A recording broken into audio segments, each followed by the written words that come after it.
Nandito na po sila, Kuya Albert. Ano yan? Iatid mo na? Eh, nasaan si Papa mo? Ano na?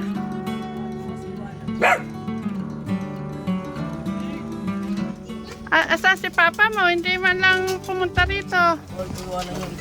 Siya lang, kaming dalawa lang po nagbabantay. Oh, bakit hindi man lang tumawag? Ano? God bless. Uy, namabalang yung... Ano yun sa bata? Ay! Naku. Albert, Ay, naihi. hindi man lang tumawag si Papa mo. Ah. Nagano siya. Pagka patatawagin man lang dito, kahit tawag, ala. Iniisip ko, pagbalik nila Angela, kasama tatay mo.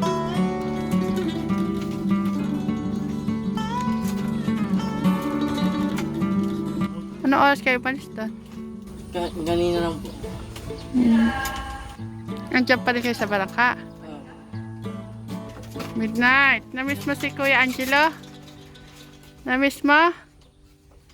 Midnight. Ay, Kuya Angela, Kuya Albert pala. Doon po kami sa dati yung pinuntahan niyo po. Oh. Doon po. Next day.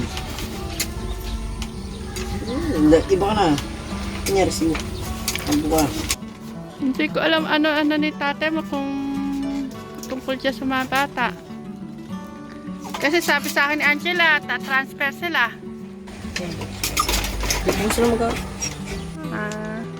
Hindi kasi dapat tatay pa nakikipag-usap din sa amin eh. Hindi yung puro bata eh, sila Angela lang nag-ano.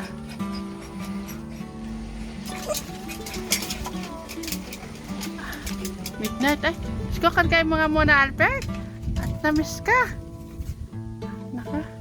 Ganyan namiss ni Midnight si Albert oh. Malambing po talaga si Midnight.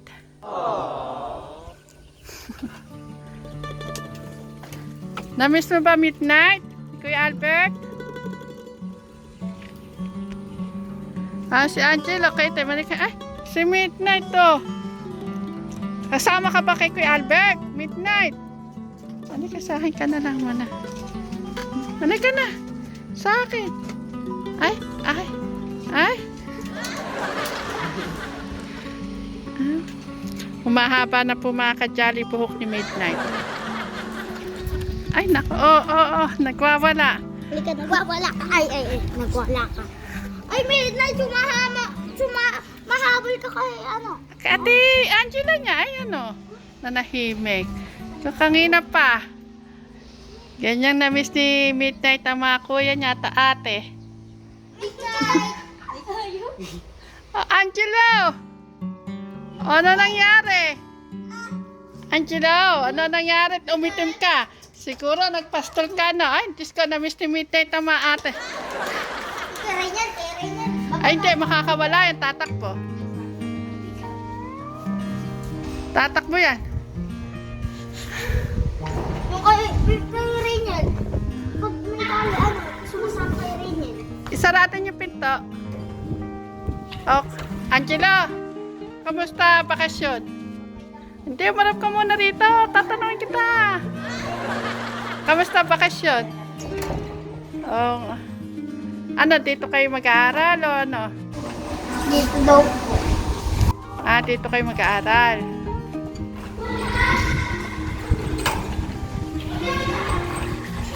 Kaya niyan Kuya Bagni.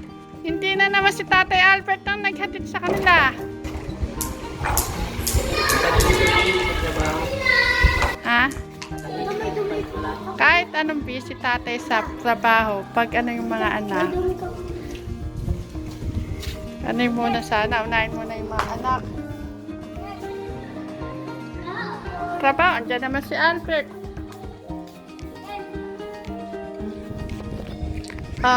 Abi, masaya ka na, nandyan na sila ate mo. Ha? Ayan, syempre unang-una magandang tanghali po sa inyong lahat mga ka-jolly. Yan, sana po nasa mabuti po kayong kalagayan. Ayan, update lang po natin mga ka-jolly kasi nandito po si si Kuya Albert. Kung alam niyo po yung lumabas na video, sinundo. Actually alam ko po yun eh, kaya ang gusto ko po sana nun yung tatay niya. Sabi ko nga gusto ko makausap yung tatay mo tungkol po dun sa kasunduan namin, pinag-usapan namin po mga ka-jolly, dun sa yung kikitain niya ay bibili po namin ng bihik.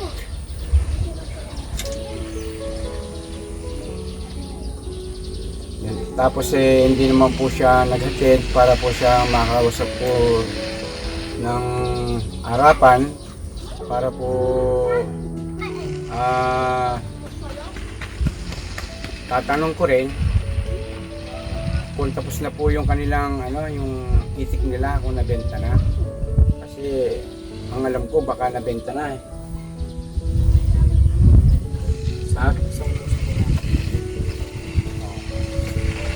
Ngayon hindi sumama pa po mo. Sana siya yung nagatid sa mga kapatid ko para nakausap ko, ma-update ko yung pinag-usapan namin na ayun. Nalaman ko na rin na kumuha po pala ng bagong itik. Ibig sabihin, nabenta na. Yung bago na naman, di ba? Ang dati po yun, dalawa po yung inalaga mo ng San Dumalaga tayo. Kaso yung Dumalaga po. Yung Dumalaga nabenta na. Yung marami. Oh. Ngayon mga katikram, kumuha na naman po ng bago. Ibig sabihin, yung pinag-usapan namin na manatili po sa promise lang si Tatay Albert para po kagustuhan ng marami na sama-sama po sila ng pamilya, buong pamilya. At yung likod na si Teklito, kaya ginawa naman po ang pagtatayuan at inayos ko rin po yung paglalagyan ng yung plano namin na bibiling bake, yung kikitain. Kung bumili ng bago, ibig sabihin, tatagal na naman siya ng 6 months doon. Yun. Kaya ganun kung gusto makausap yung tatay mo, para kasi yung plano ng marami, yung gusto ng mga nanonood, yung mga nagmamahal sa inyo, ang gusto sama-sama na lang kayo. Kaya yun ang plano ng tatay mo, kami dalawa yung kikitain, bibili ng biik at pararamihin na lang po din sa promise land. Bukod doon, pwede po magtanim ng sili at demanding naman ng sili pagka ganitong panahon. Season, December, yun, yung jackpot po ang sili. Ayun, so sad ako kasi kumuha po ng bago. Ibig sabihin nun, hindi po siya mananatili si Tatay Albert po din sa promise land kasi kumuha na naman po ng panibago. May bago, di ba? Ayan. Kaya pag sabi na rin ng tatay mo, paabot mo sa kanya na gusto kong makausap ng personal, sana syempre yung mga natitiwala at nagmamahal sa kay Tatay Ram, syempre ka-jolly, pinag-usapan namin bakit hindi niya tinupad. Pagka kumuha ng bago, ibig sabihin hindi matutuloy yung plano namin din sa Promised Land, yung bibili ng bihik. Tapos ang masama, ikaw parang mag-iitik ka na lang ba talaga? Parang ang sabi mo kay Tita Janet mo, pipiliin mo na lang mag-iitik. Daming mga comment na huwag mo sayangin daw yung yung pag-aaral mo. Maraming mga nanghihinayang sa iyo, Kuya Albert. Kaya siguro yung mga nadadanas mo siguro sa gitna ng kaarawan. Ala naman sisilong at wag ka nagpapastil ka. Isang lang, yan ba yung ginagamit mong pantilakbong? O di ba? Yan lang. Napakainit. Pwede kang kabakat na ganyang kabata-bata may na-stroke po mga ka-jolly. Kaya hindi ka ba nahihirapan sa init para yan ang piliin mo kaysa mag-aral ka?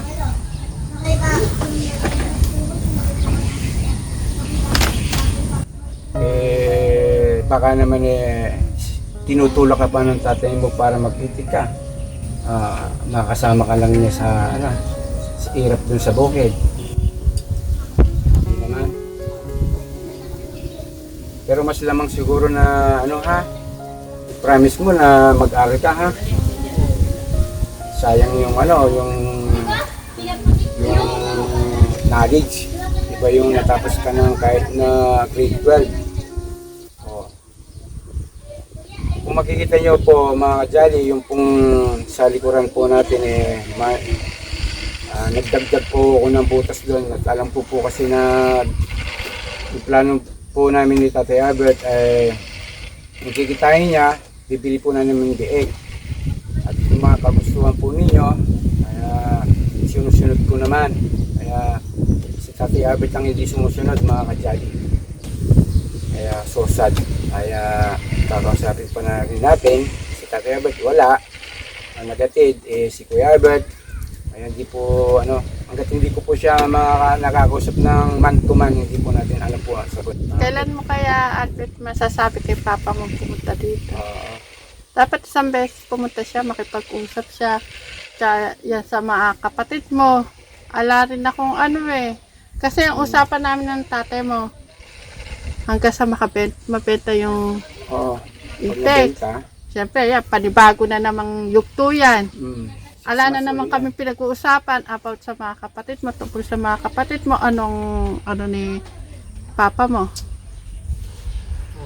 Dapat lahat mapag-usapan. Kung ano talaga niya. Parang na yung tatay mo sa itik na humaling.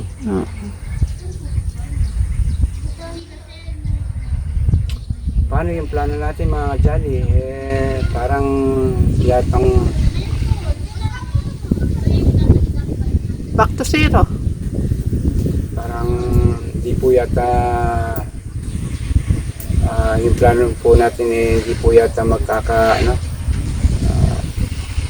hindi po yata kami ni Tatay Albert sa plano namin. Na dito na lang po sila sa promise lang, sama-sama, kikitain niyo sa itik, bibili ng biek, o ano pa. Demanding naman ng baboy di ba mga kajali? Yung biek ko doon, 150 yun, ay 15 po. Siguro kikita doon mga 150. Anong gusto ng tatay mo? Yun, kinuwenta ko na sa kanya yung kikitain sa baboy. Bakit gusto niya pa yung nasa initan siya? Libre na yung kulungan.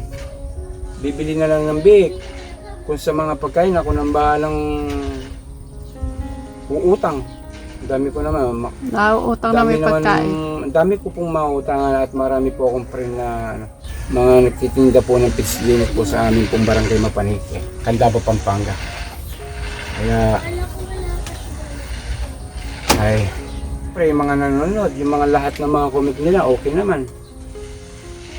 Nagkasundo-sundo na kami lahat. Ang tatay mo naman ang kumuha na naman ng panibagong itik. Ano yan?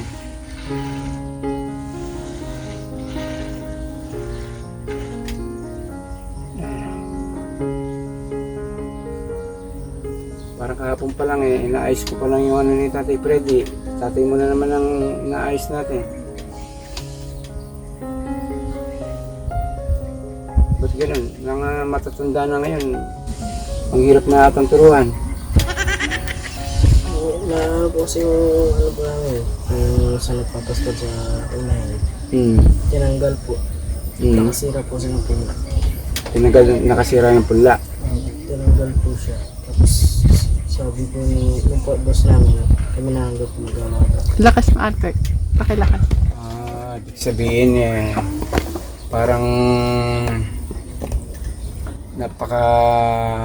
siya yung nagmamando ang tatay mo, gano'n. Wala na po kasing talaga po dun Kasi kasabayan po namin po yun Tapos nung nakuha na po yung dumalaga, yun po yung natira.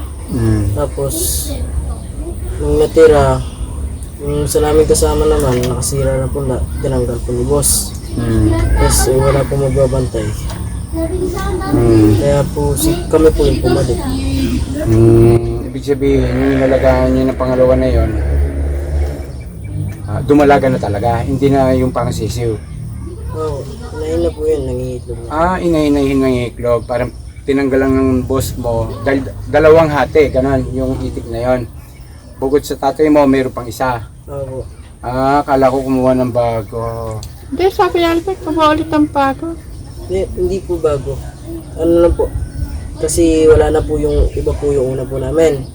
Tapos yung boss po, yung isa po namin kasamahan natanggal. Wala po mag-aalaga po doon sa itik niya. Yun. Okay.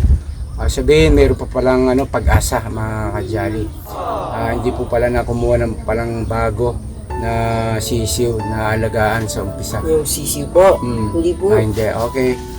Sige. Inahin na po yun. May nabuhay na ako ng Hindi. loob bigla. Basta mas maganda. Yun. Pumunta pa rin si Papa mo Oo, para yun. makipag-usap sa tito Hindi dito po mo. pala sad, mga kajali.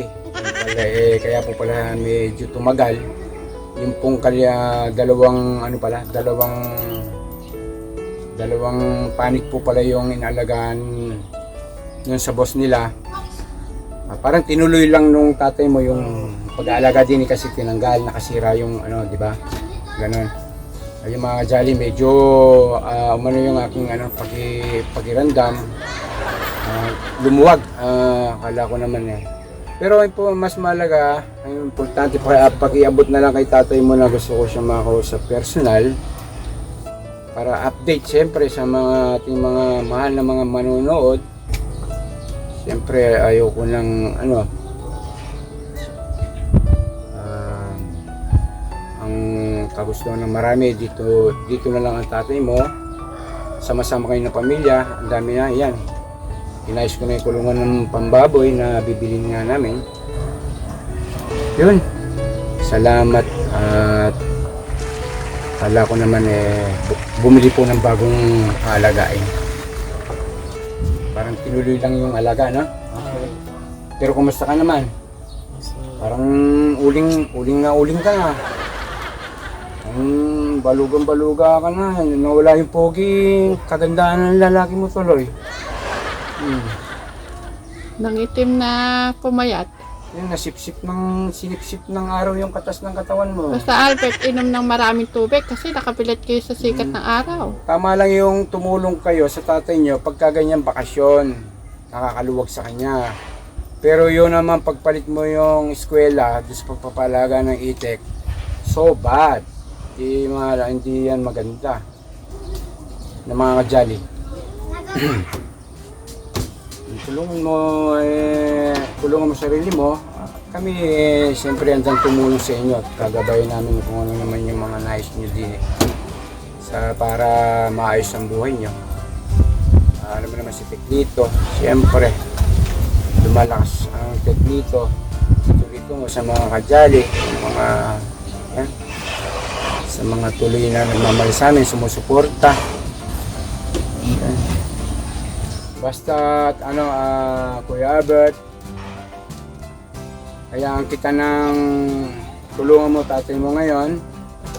Pero promise mo, school, back to school Gawin mo ng kaya naman inayang kita ng tulungan mo tatay mo para maranasan mo yung hirap. Mahirap po. Mahirap talaga. Kaya ayan, kung hindi mo may experience yan, siguro sa susunod yung mga pag nasa school ka, laging tayong pinapatawag ng teacher, sana wala na magiging ganun dahil yan, naranasan mo yung hirap sa labas. Kaya good luck Kuya Albert, ingat sa pag-aalaga ng itik, medyo maraming inom ng tubig pag may silong-silong sa mga sa damuhan. Kasi nagdala po Magdala ka ng makapal ng mga para may pantilokbong ka. Kumusta na lang sa tatay mo at gusto kong makausap din pagka may time para kasi hanggat mura yung mga biik ngayon makabili na. Kaya yun, hanggang dito na lang po siguro muna ang vlog namin. Ayan, ayan. At nakuha po natin ng konting ano po si tatay ay si Kuya Albert ng kwento. Yun, hanggang dito na lang po mga kajali. I love you, Mama Chuk Chuk.